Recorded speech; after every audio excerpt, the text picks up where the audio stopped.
public defender is an attorney employed by the community and responsible for giving legal aid without cost to any person who seeks it and is financially unable to employ private counsel. It is his duty to defend those accused of crime until the issue is decided in the court of law. The first public defender's office in the United States was opened in January 1913. Over the years, other offices were opened.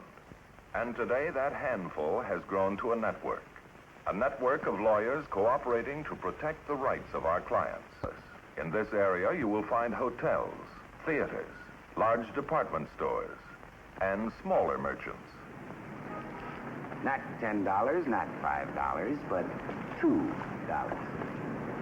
I lose a buck on every one I sell, so buy me out and break me. What do you expect to reduce the Hope diamond? Now, come on, ladies. It costs $2 to get married, but look. How about you, ladies? Good. Another satisfied customer. Good for you. Now, who else wants a bargain to take home and... Oh, shop's closed. Excuse me, ladies. Excuse me. Does the Wilshire bus stop here? Okay, wise guy, move along. Yes. Hey, wait a minute. I'm leaving. What do you want, blood? Your name's Kilgore, isn't it? Yeah, that's me, the sidewalk Tiffany, but no autographs today, pal. I got an invitation for you. Well, I don't go for blind dates, pal. These are old friends. They want you at the West L.A. station. For what? Laughs.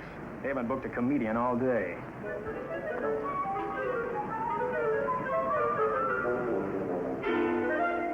whole place needs paint. A couple of pictures up here.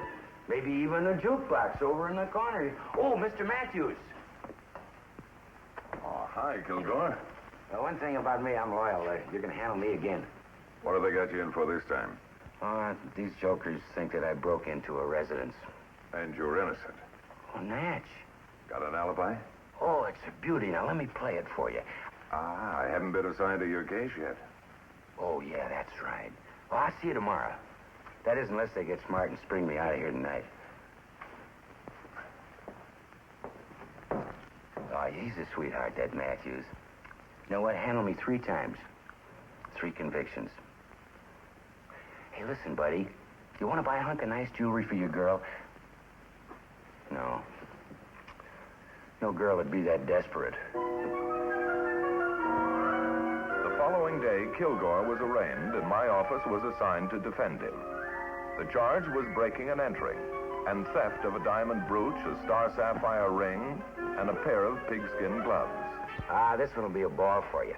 You don't seem very worried. I'll let the DA worry. If you're convicted again, you could get 10 to 20. Counselor, I thought you knew me. I couldn't have pulled this caper. It followed your exact pattern. That's why they picked you up. I've been picked up for everything except barman for Pearl Harbor. Now, do you want me to show you why I couldn't have pulled this one? So let's look at it from the pro angle. All right. This fella Mitchell gets a phony call that his daughter is in the hospital from an accident. You always telephoned the victim and got him out of the house. Oh, yeah, but with class. I mean, I called on maid's night out, see? This guy calls on a Tuesday night. Goes up through a second-story window. How does he know he ain't going into the maid's room? Well, go on. Now, look, I always called and told him the office was on fire. See, it's tougher to check. It's those touches, see, Counselor? I mean, that's what makes the difference between an amateur and a pro. Yeah, but look, Kilgore, No. Besides, if I did this job, where's the loot? The victim identified the gloves you were wearing. He said they were stolen from his dresser. Would I heist a second-hand pair of gloves? Well, where did you get them? Oh, I got them in Memphis. When? 6-8 months ago. What store? Counselor, it looks to me like you don't believe me. Would I lie to you? You always have? Well, now, that's no way to talk to a client. You've had an airtight alibi every time I've defended you, and the district attorney has blasted your story wide open in each case. I thought I had him last time. It might help if you tell me the truth. Counselor, if I'm not telling the truth, may I never eat dinner at the White House? I'm not the one who'll go to San Quentin. Now, look, I'm leveling. See, I walk by this little joint in Memphis. I see these gloves, 10 clams. I got a buck in my kick. Gotta have the gloves. So I walk in, I make a deal with the guy. Give him the buck, and he holds the gloves till I come up with the rest. Now, what street was this store on? Jackson, near a hotel. Now, you said that you had an airtight alibi. Oh, I have. Now, this crime was committed last Tuesday night somewhere between 9:30 and 11 o'clock. Where were you? Oh, well, Saturday night, Hazel. Friday night, Julia. Thursday night, Eloise. Wednesday night, I played poker. Wednesday. Tuesday night, oh, yeah, Annie Pie. Does this Annie Pie have a last name? Hobart, Ann Hobart. She lives at 111 North Parkway. Yeah, that's a nice address. Yeah, she's a nice doll. You ought to see her. I intend to. You'll enjoy yourself. She's a million laughs. Now, breakdown, counselor. Did you ever have a more lovable client?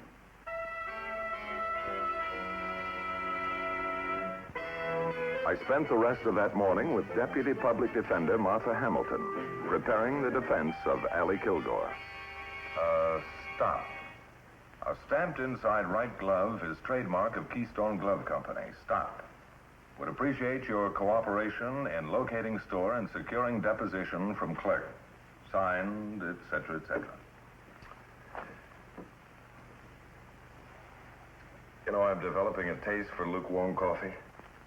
We've all been eating drugstore lunches and dinners at our desks, and I wouldn't mind if we were spending time on those homicide cases, but... Kilgore's case is important, too. To Kilgore. To all of us.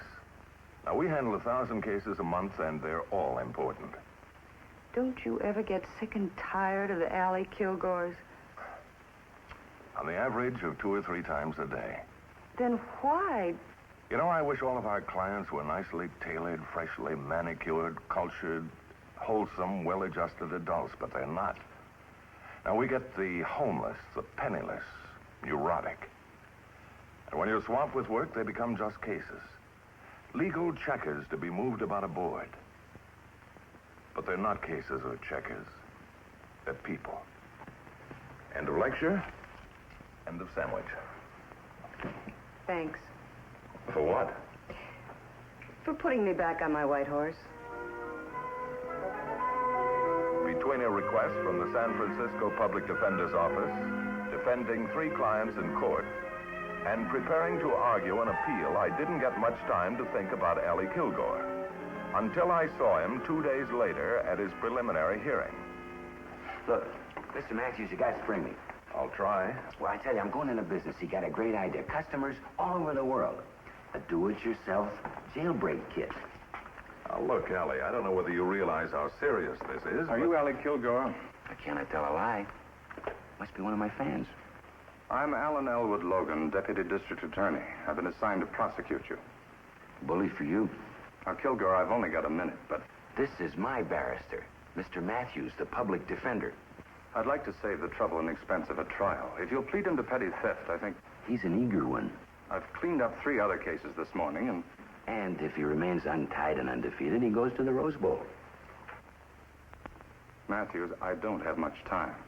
Look, pal, I can't cop a plea. You ever served time at San Quentin? Oh, no, of course not. See, I got a reputation to uphold. Now, a guy at San Quentin cops a plea, he's got to hang out with the petty larceny bums.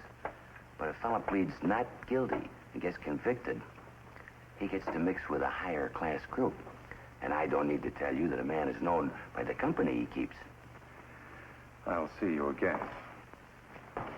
Well, don't bother to call. Just drop right in.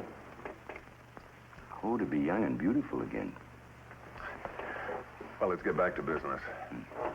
Now, did you think of anything that might help your case? Well, I almost remember the name of that store. You know where I got the gloves? You almost remembered. Yes, sir. Look, it's a guy's first name, Mr. Matthews, like Joe's Men's Store or Willie's Men's Store or something. There's a big red sign in front of the joint. Well, I haven't heard yet from the Memphis Public Defender. This might help him. Hey, Mr. Matthews, how'd you like Annie Pie? Well, I didn't see her yet. I'm going over right after we finish here. Ann Hobart lived in the Griffith Park area on a small street up in the hills. Seeing the right name on the mailbox at the right address made me feel my hunch was right. Kilgore was finally telling the truth. Yes, Mr. Matthews. My office is representing a friend of yours. Really? Yes, he was accused of a crime, and he says that he was with... It's all right, Bitsy. You say a friend of mine has been arrested? Yes, and if you'll make yourself available to testify... Well, who is this friend? I'm sorry. Ellie Kilgore. Yes, Bitsy. We're going inside in a minute. Kilgore? I've never heard of anyone named Ollie Kilgore. Thank you very much.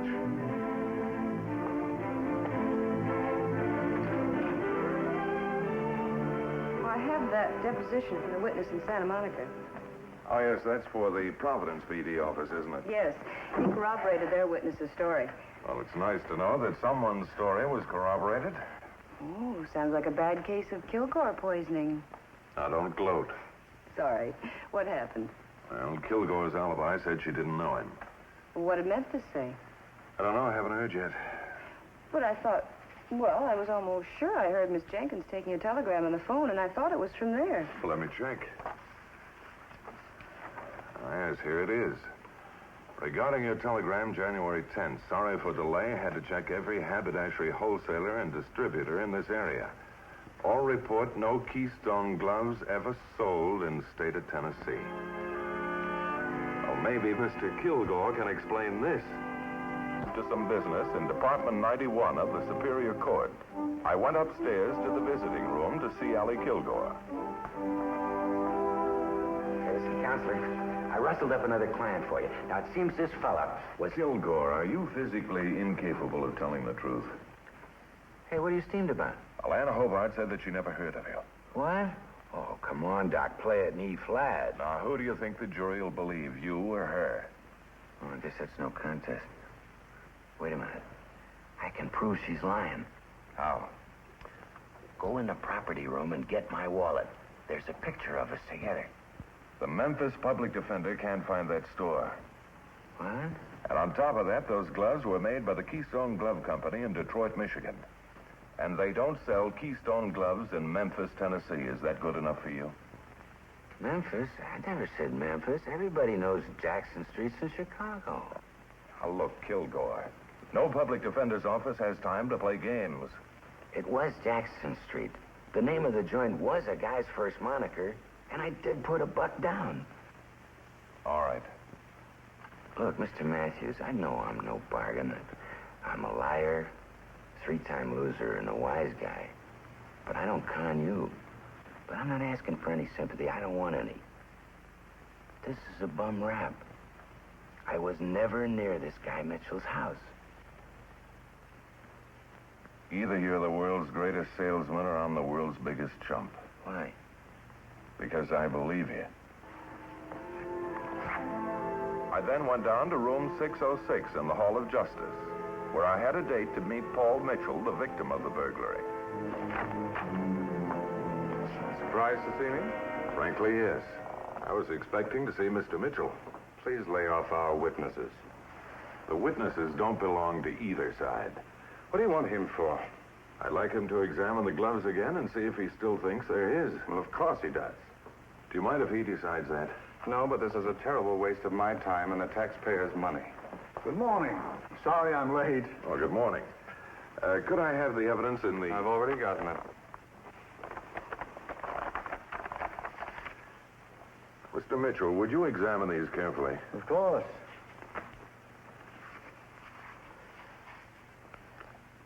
See these burns, Mr. Matthews? Yes? Well, one night I forgot about a cigarette until I felt the heat through my glove. Thank you very much, Mr. Mitchell. Need any more? Kilgore smokes, too. I admire your perseverance, but why? But why what? We both have a lot of other things to do. Why waste time on somebody with 3 convictions? He's not being tried for those crimes. I know He that. says he's innocent of this one. He says, who is Allie Kilgore to say anything, to tie us up this way? A man with certain rights. The Constitution calls them inalienable rights. But Mr. Matthews, if this man broke into my house, If he did, his rights won't protect him.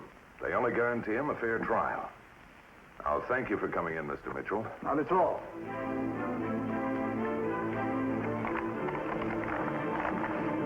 Before leaving the Hall of Justice, I went to room 235 and got Kilgore's wallet. What I found was a pleasant surprise. I signed a receipt for the picture and took it with me. Ann Hobart had been lying. But why? Now, Miss Jenkins, will you please try Ann Hobart again in an hour? Your Chicago call come through yet? Oh, not yet. And would you check on that call to the Chicago PD office? Do you have something for them? Recall the Angola case. Yeah, did we ever locate his brother? The Indianapolis PD office just missed him. But he's due in Chicago today. They don't know which hotel he'll stay at, though. Oh, pardon me. Hello, Matthews.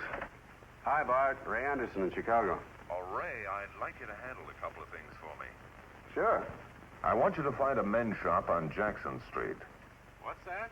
Now, I don't know the name of the shop or the address, but we're looking for a clerk who sold our client a pair of pigskin gloves a little after Labor Day last year.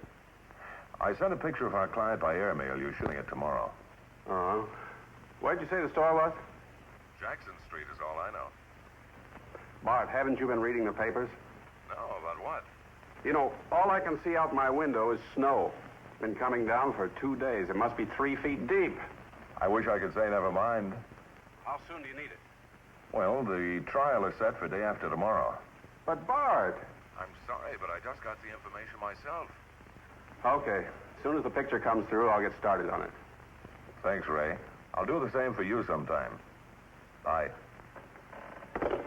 Instead of waiting to call Ann Hobart, I went to her house. You remember me? I'm Bart Matthews. Yes. Well, I'm sorry to bother you like this, but there's something more I wanted to ask you. It's all right, Betsy. I came back because... Who's that, dear? It's the man from the pet shop. I'll talk to him out here. You get some rest. Let's sit over there.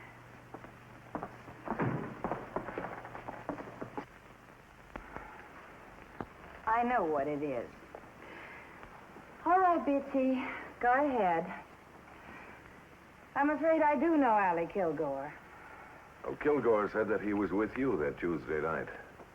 Mr. Matthews, that man's voice you heard, that was my husband. I see. Mr. Hobart is 67 years old, quite wealthy. He travels a lot on business. He's a collector. He likes to own things, companies, cars, boats, and wives. I'm number 5. And there's not going to be any number 6. I see. Before you get any ideas, I'm not dealing my husband off the bottom of the deck. All he wants is for me to be here, looking beautiful when he gets home, and to be good company while he's here. I fill my end of the bargain. Does he know about Kilgore?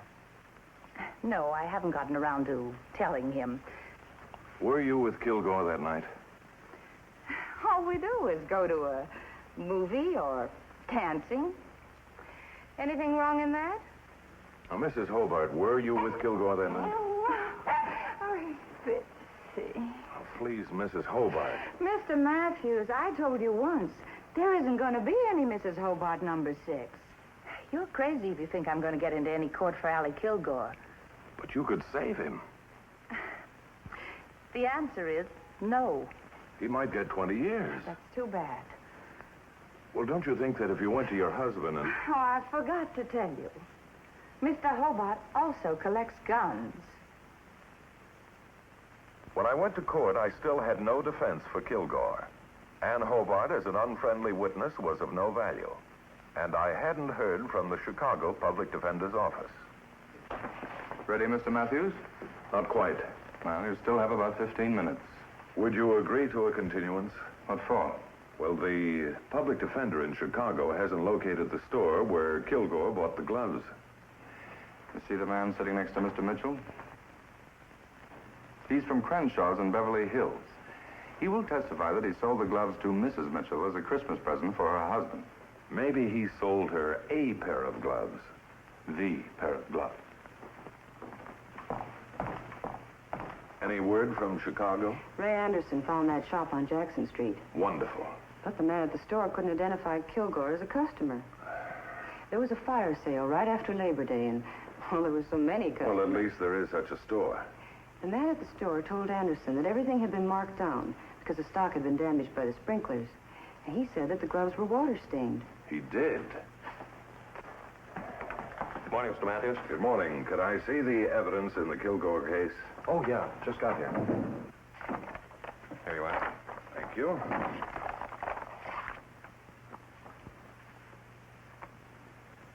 You satisfied now?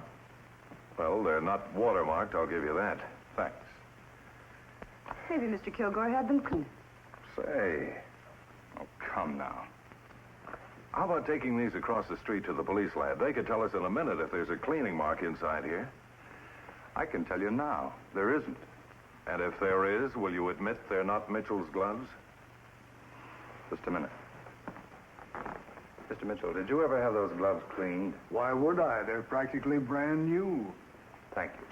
Mr. Logan, it's 10 o'clock, and I have The to... judge will be a few minutes late, but you'll still be out of here by 10:30. Thank you.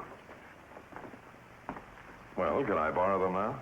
No, I can't allow the evidence to be removed from the court. I see. Oh, Martha, would you run down to the drugstore for me? Of course. See if they have an infrared bulb. This should cover it. All right.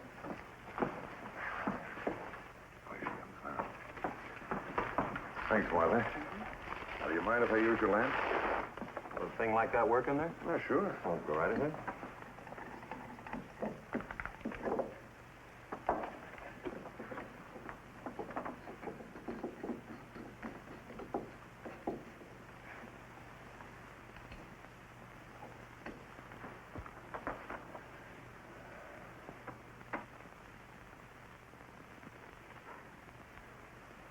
One down, one to go.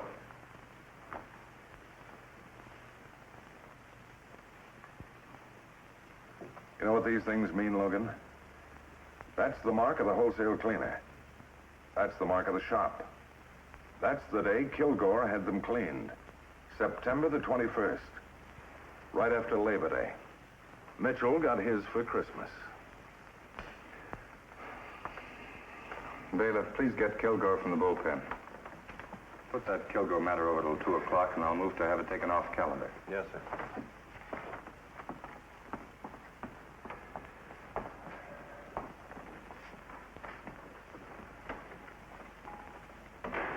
Hey, how come he's so downbeat?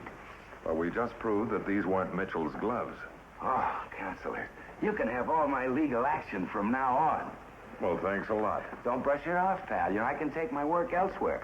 Let that be a lesson to you. All right, now take it easy. You're not out yet. It's okay, Bart. I have it coming. The bum is human. You know, you really can thank Miss Hamilton. It was her idea to check and see if there was a cleaning mark in here. Just like a doll. Thank you, honey. You're very welcome. That was quick thinking, Martha.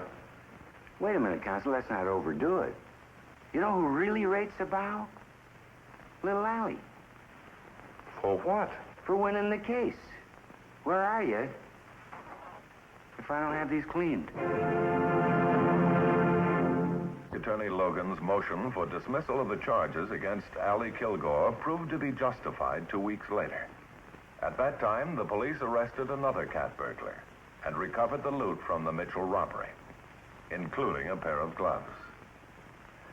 The case you have just seen was brought to a fair and just conclusion through the efforts of a public defender. Knight Revlon salutes public defender Joseph M. Lovely, Douglas County, Omaha, Nebraska, and his staff for outstanding achievement in the cause of justice.